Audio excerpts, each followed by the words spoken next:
Now, attention to a quick question. Personally, over the last 20 years, I've asked myself many, many times, why do we do this? Susan, my very able and willing co-director, I'm sure has asked yourself the same question. Why do we do this? Can Ann Arbor get along without us?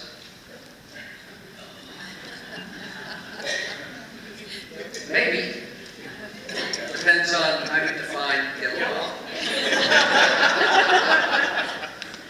Would you be willing to help me answer that question? Why do we do this? Good. I was hoping for that answer. Otherwise, I'm in trouble. How many of you have traveled outside of the United States? Raise your hands. Excellent. On a roll. Now, seriously, one by one, not everybody, but sampling, where have you gone? I'd like to hear. Where have you gone? Turkey. Oh, one at a time. A few. Go ahead. Amsterdam. Africa. India. Australia. India. Egypt. Israel. Djibouti. Finland. Djibouti. Germany. That's enough.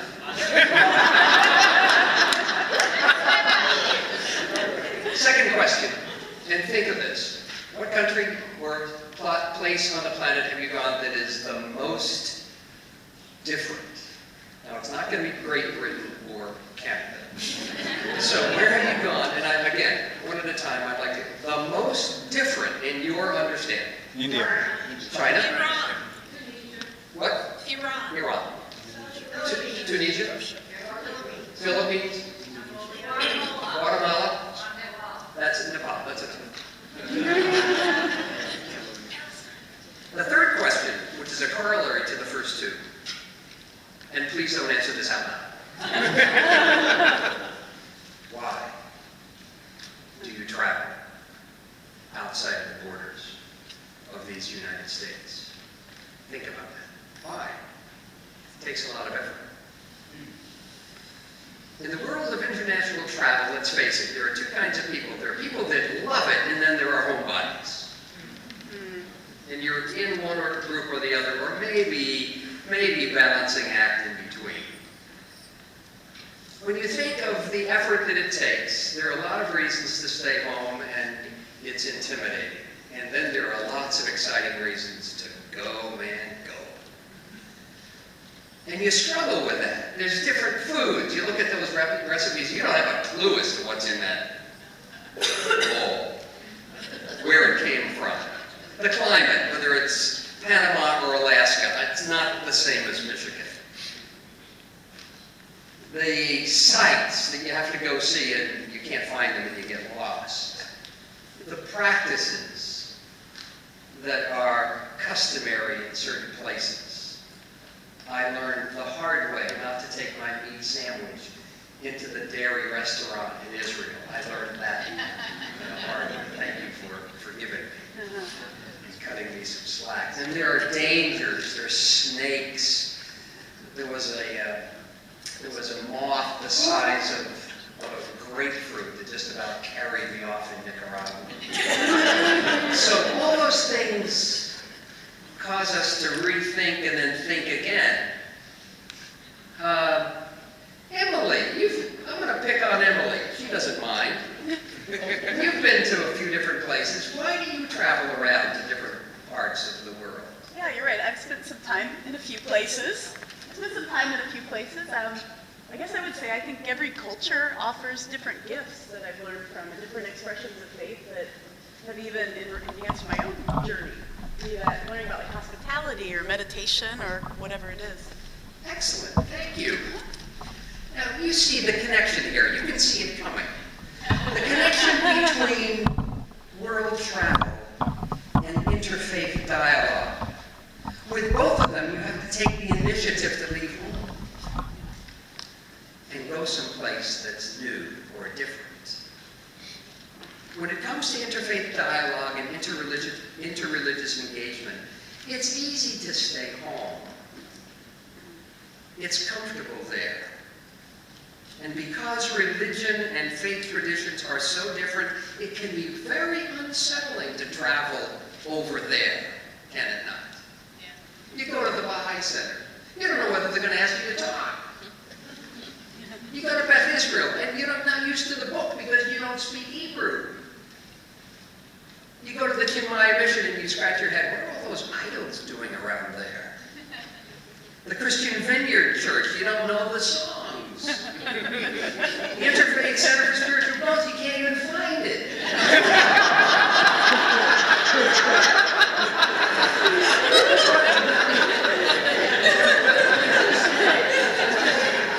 Careful. You come here, and you're not sure what they believe.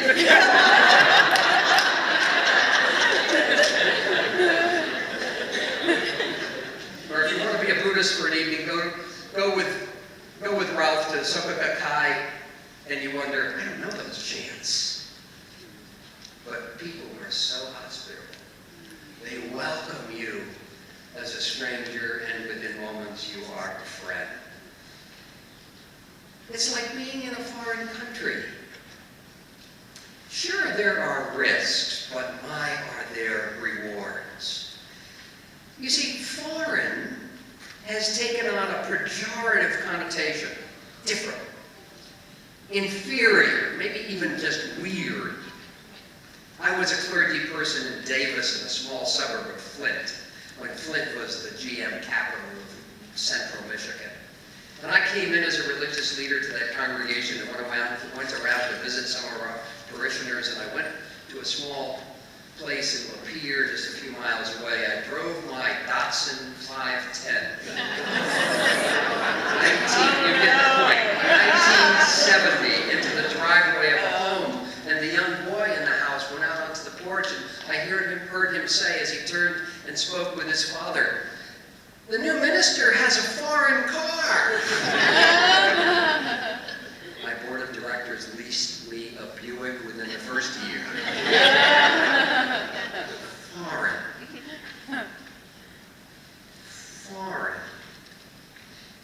Some people view cars as foreign.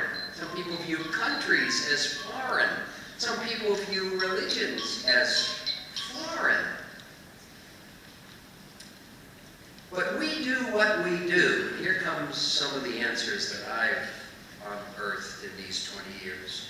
We do what we do in interfaith and interreligious engagement because the Dalai Lama said love and compassion and forgiveness should be part of our daily living for all of us.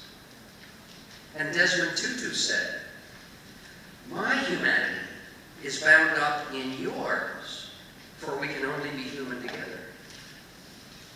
And Maimonides said, you must accept the truth from wherever the source it comes from.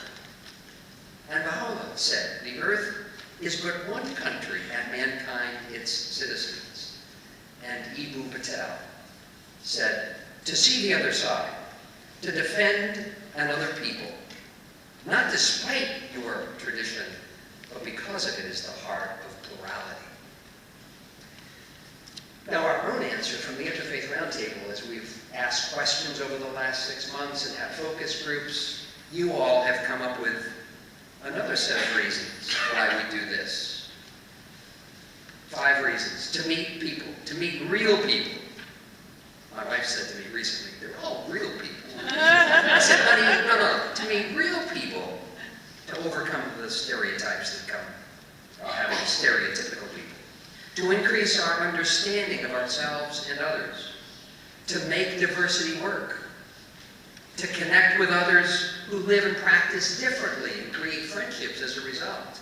And lastly, to reflect collectively. The collective wisdom is always more power than singular wisdom. 3 quick examples.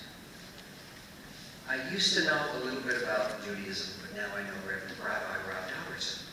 A world of difference. Secondly, how many times have I heard people critical of other faith traditions and other religions, and I often quickly say, oh, but do you know a Jew? Or do you know a Muslim? Or do you know a UU? Or do you know a Baha'i? Or do you know a Christian Scientist? No. Well, try it out. And thirdly, when I see 25 to 30 people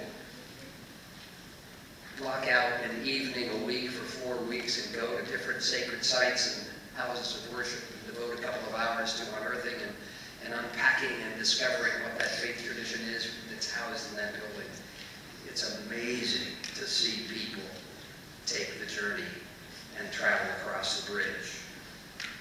So tonight, I am very, very grateful for the journey that you've allowed me to take. It's part of my Thanksgiving. As I've traveled to your tradition and your spiritual path, I've been enriched. Sure, there are times where my head says, you believe what? Or, I don't get that practice at all. And quickly, most of the time, God willing, I catch myself. Because people take different roads. Just because they're not on my road doesn't mean that they've gotten lost. So yes, the round table is in the bridge building business. If you're going to travel across small or large expanses, eventually you will need to cross a bridge. And we've made 3 different kinds: small, medium, and large. The small ones are like the little footbridge across the creek behind my house, just a few feet long. That's like tonight. This is not difficult. You can cross the river, you can cross the water with relative ease and not be displaced. But then we make some that are a bit longer, like the bridges across the Erie River, some of which have just recently been built. And they might look like places of faith where we go to different houses of worship.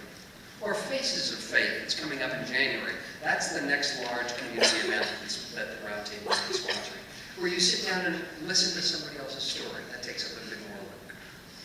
And then thirdly, and most broadly, sort of like walking across the Mackinac Bridge on Labor Day, the big walk